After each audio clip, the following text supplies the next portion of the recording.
Okay, ladies and gentlemen, things that a telepathic person does. And that telepathic person is also clairaudient. It's the same thing.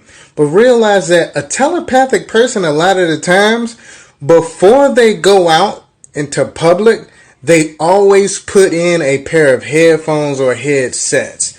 These headphones and these headsets literally block out unnecessary energy that may enter the telepathic person's ears, which is why they put in headphones. They may even be unknowingly expressing that by putting the headphones in, but they may not know that, hey, I'm actually trying to block out unnecessary energy. Go out into the environment, I don't receive that energy through my ears, because you receive energy through your ears.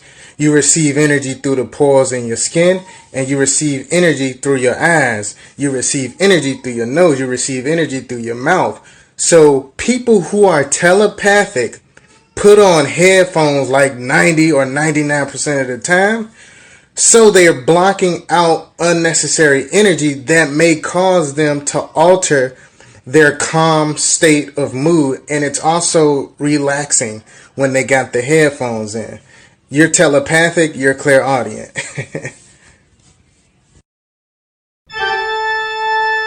This is not the time for you to play around as if you are not tapping into your superpowers. Realize that everyone in your generation, for the most part, they can suffer from a mental illness.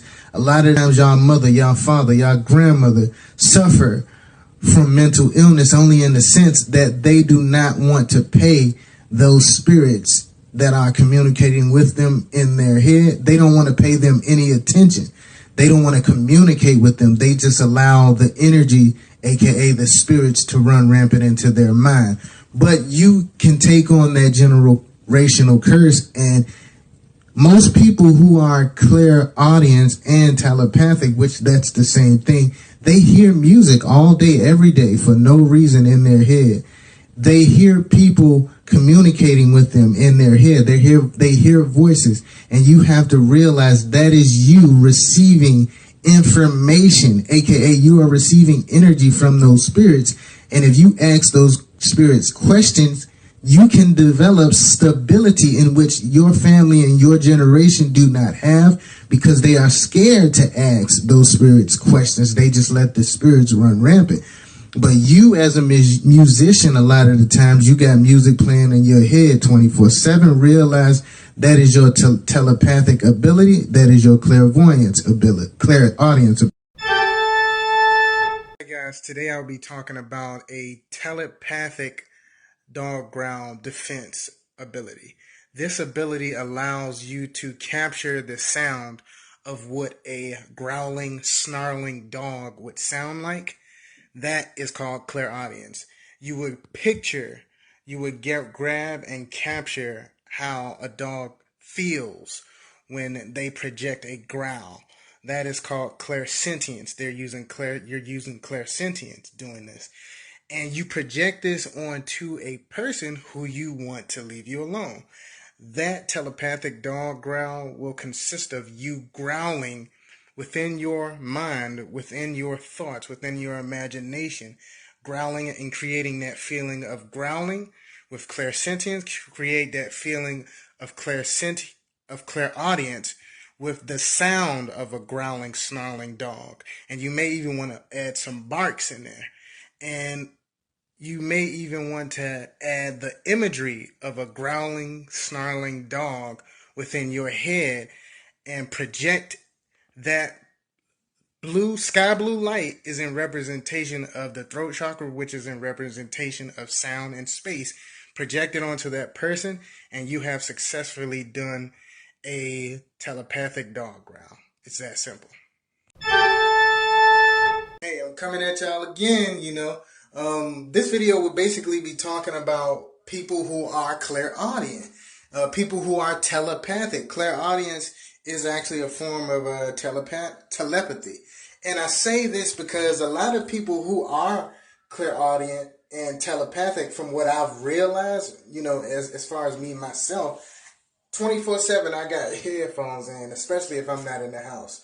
And you wear these headphones a lot of the times subconsciously without knowing, because you're actually trying to block out frequencies within the environment so it does not necessarily mess with your mood and it doesn't trigger you as an individual. I advise people to stabilize their energy before they go outside into any environment, just so they're not confusing their thoughts with any outside thought in their environment. A lot of the times you guys could really tell that you're actually reading someone's mind is when you go out in public, right? You take your headphones out, your energy stabilized now, you take your headphones out and you just receive. Don't try to think, just receive. And you'll realize the person's energy that you pick up on will be the person you think you randomly just look at. And it's no, you're not randomly looking at that person. You literally locked on to that person's face as soon as you heard their thought. Telepathy part 2, y'all. You got to understand that when you are using any psychic ability, or when you have any psychic ability, it comes to you. It hits you. And that's the reason why you have it. It is because a lot of the times you actually get stronger with your psychic ability when you actually heal from trauma. And what I mean by that is you do not false judge any energy that you're receiving, because you have healed from trauma that doesn't allow you to do that in the first place. So to jump into this video, when you are wearing headphones constantly, you are literally blocking out frequency. Of course, I've said that many times before. But you got to also understand that you are also hearing channels even when you do have headphones in. And a lot of the times those are spirits communicating with you, and those are your spirits and your legion of entities that you need to find out through asking questions with them spirits that you hear in your head. You may hear them laughing, you may hear voices, you may hear a whole conversation, but ask that energy what its name is so you can gather a frequency and then communicate with it properly. Telepathy part 3, y'all.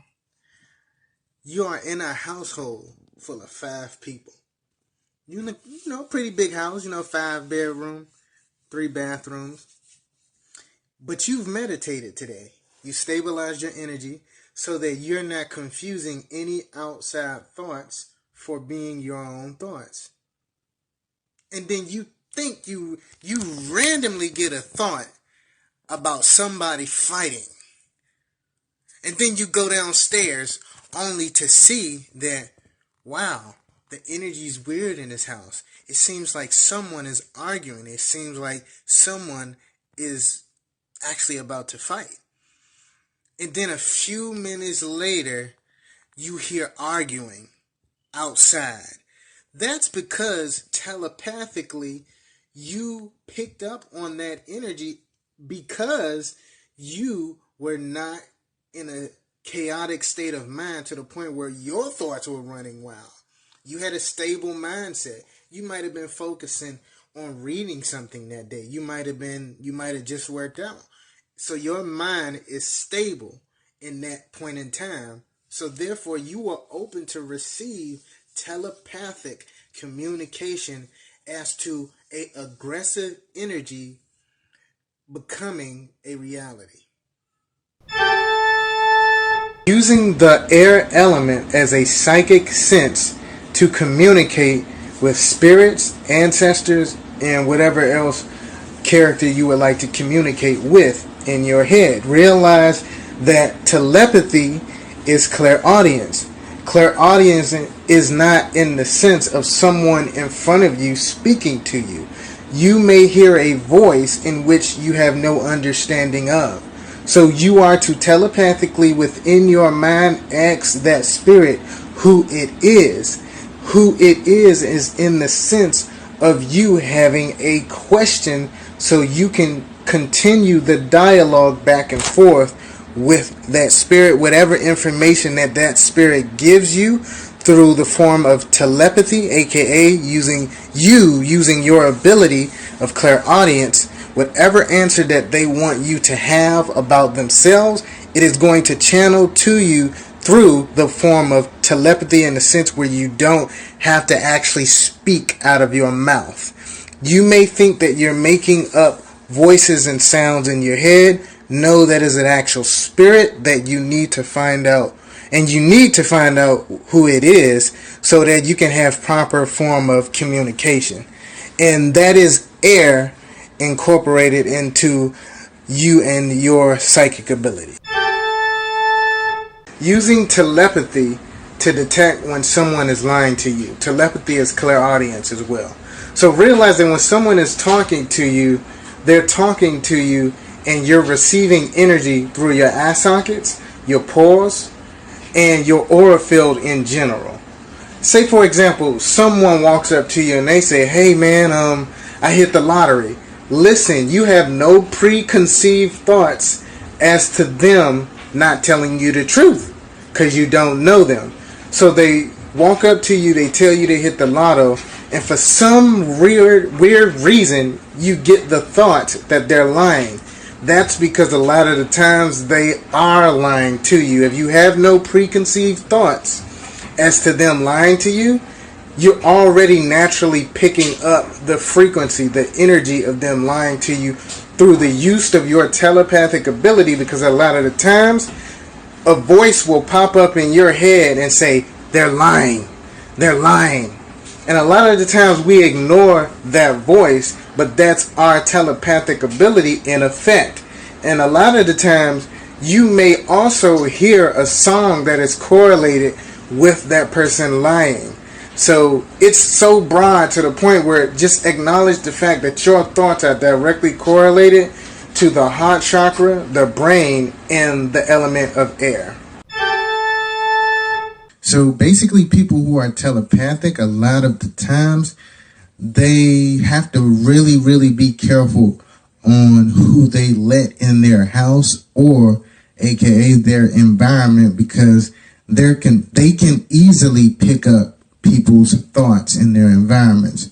For example, if you get company coming into your home and you weren't having these negative thoughts of suicide until, a certain individual came into your home, realize that with your confidence, you should know that, well, I know once I let this new person, aka energy, into my space, I started thinking a certain way. Yes, realize that telepathically you're picking up on those people's thoughts that enter into your environment, and just don't take on the energy of the people that come into your environment. And also realize as well that people who are telepathic can have issues with pronouncing things. And the issues with pronouncing things has everything to do with your mind is actually moving a lot faster than what you're willing to communicate. So that's why a lot of you can also be the type of person that you're in your head a lot of the times. Teleportation is as simple as you being in one place and then your consciousness is transferred to another place instantaneously. But realize that when you are teleporting, ladies and gentlemen, you'll notice a twitching, you'll notice a tingling feeling going throughout your body, but you will notice that tingling or twitching feeling due to your awareness that you are tingling and twitching. That being said, you literally get back into your body. Your astral body jumps back into your physical body with realization itself. And that realization, that awareness of you teleporting and then realizing that you're twitching, that creates the reaction of communication. That is the twitching itself, is realization. So when you want to teleport, you can be standing still in your house, in your living room, for example. And you say, hey, I know what it feels like to be in snow. I'm going to teleport into some snow, even though there's no snow logically or physically outside. Feel yourself in that snow and feel yourself walking around, and then bam, you'll even notice during that meditation that, hey, I'm feeling tingles.